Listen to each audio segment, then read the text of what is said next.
Crowfoot was the leader of the Blackfoot Confederacy of the First Nation peoples in the Canadian province of Alberta in the late 1800s.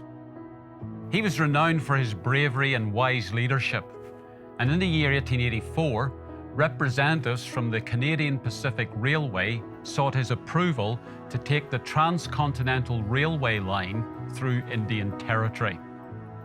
The negotiations were successful, and Crowfoot was given a lifetime rail pass in gratitude for his approval of the project.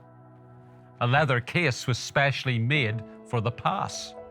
Crowfoot carried it around his neck wherever he went, but there is no record he ever used it. The rail network of a vast country was open to him, but he never used the pass to travel anywhere in Canada. He failed to accept the promise and opportunities that were contained in that pass. Abraham and the patriarchs were the recipients of a series of wonderful promises from God. The children of Israel inherited these promises.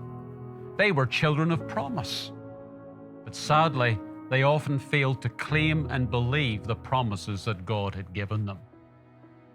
Only during the reigns of David and Solomon did Israelite territory come close to what God had promised Abraham.